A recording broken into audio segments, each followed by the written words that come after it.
At around 1 p.m. on Saturday, May 5, 2007, Fujin-Raijin II at Expo Land in Suita, Japan was operating normally. While it was coasting over its second hill, a loud crack was heard. The coaster continued banging through its twisted layout until the section following the double helix. Here, one of Car 2's 5-wheel wheel assemblies fell from the car. Without this wheel assembly, the car was unsupported on its left side. This caused the car to tip roughly 45 degrees, causing a headrest of a loaded seat to slam into a maintenance catwalk at around 15 miles an hour. The impact resulted in the death of a female rider who was in the front row of the second car, as her head was trapped between the maintenance catwalk and the back of the headrest, as well as severe injuries for the rider in the second row of the same car. The other 18 passengers were taken to the hospital and some had minor injuries. In addition, 15 bystanders were taken to the hospital after getting sick from viewing the accident. The investigation into what caused the accident started immediately. Fujin-Raijin II had operated without any serious issues for 15 years, so why now did the ride have a serious accident? What caused this accident, an accident that would be the first deadly amusement ride accident in Japanese history? The answer would turn out to lie with the maintenance routines at Expo Land and a potential design flaw by the ride's manufacturer, Togo. Fujin-Raijin II opened at Expo Land in 1992. The ride was a stand-up roller coaster manufactured by Japanese company Togo. The ride was well liked by the public after its opening, with it quickly becoming one of the most popular rides at the park. Little did anyone know what was going on behind the scenes. Togo had made several stand-up coasters before Fujin-Raijin II, all with a similar design. Togo stand-up coaster trains were made up of a number of cars, each with at least one pair of wheel axles holding 2 wheel assemblies. Each wheel assembly consisted of 5 wheels, 2 road wheels riding on top of the track, 2 side friction wheels to prevent the car from moving too far laterally, and 1 uplift wheel to prevent the car from moving too far vertically off the track. This design was effective at keeping each car of the roller coaster train attached to the track for the ride, but it was not without its problems. If the wheels were too tight on the track, then the train could stall or valley on the ride layout due to the slight differences in track gauge over the layout of the ride. To prevent this, Togo engineers designed the side friction wheels and the uplift wheels to sit a few millimeters away from the track during normal operation.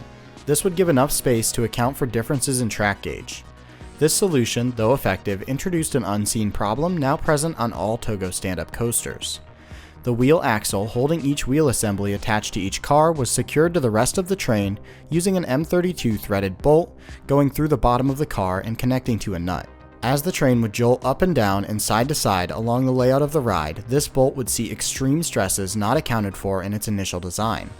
Though these forces were a problem, with proper monitoring and maintenance this would not be a major issue.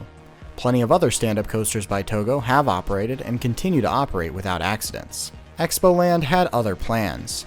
When Fujin-Raijin II opened in 1992, Japan had very little government oversight on amusement rides. Expo Land would use this to their advantage and do as little maintenance on their rides as they possibly could.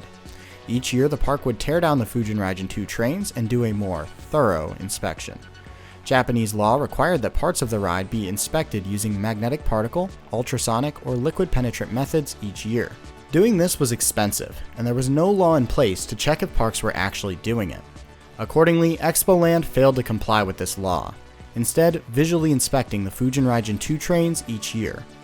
With how relaxed Japanese government amusement ride laws were at the time, this was not discovered until after the accident. Expo Land was also extremely conservative when it came to replacing parts.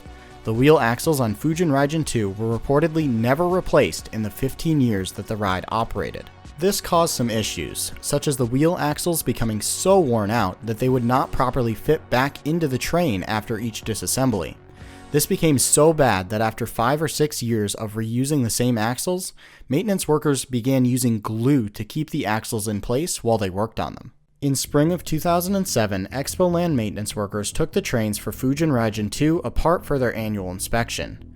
They made a visual inspection of various parts of the ride, much like they had done for years.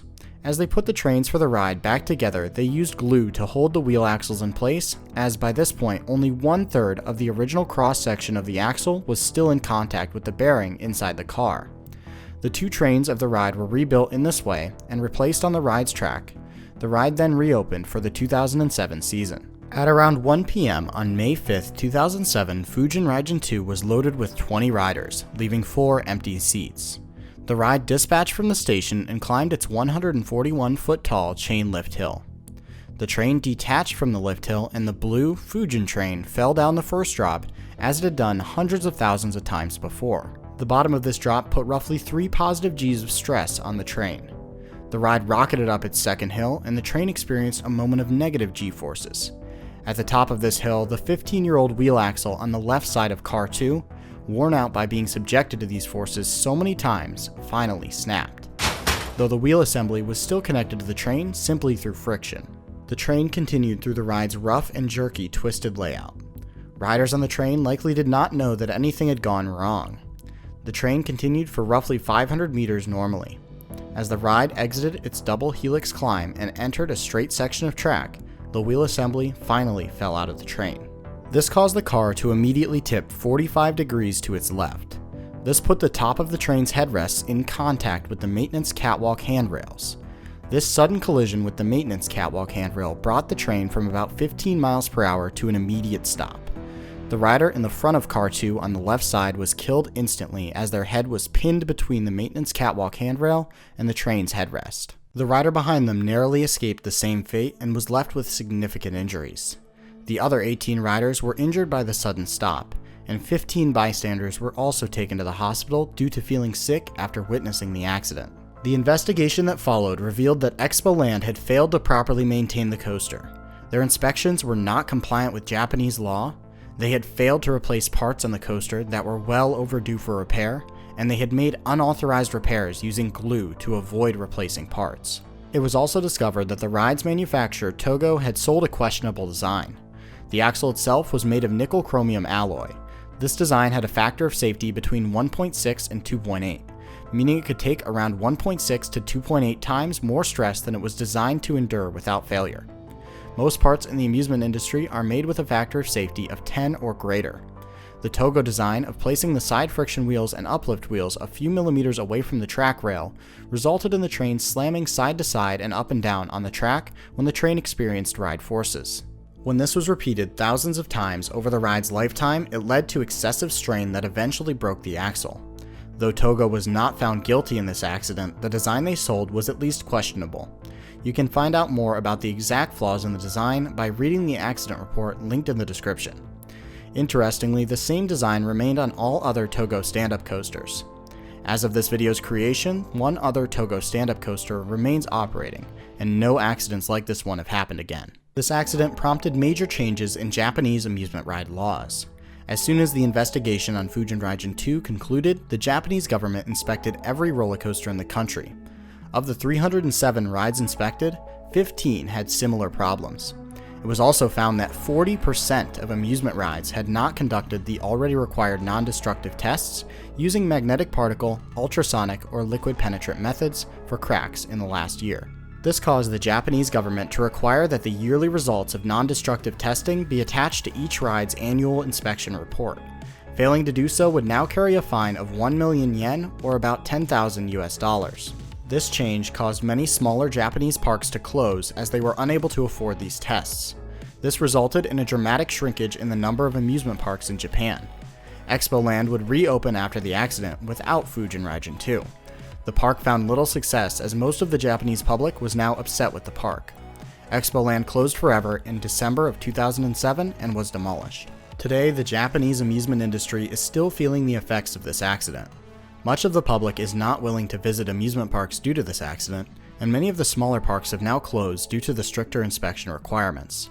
The parks that do remain are safer than ever, and the future is looking brighter for them every day. Hopefully, the changes implemented because of this accident prevent any similar accidents from ever occurring again.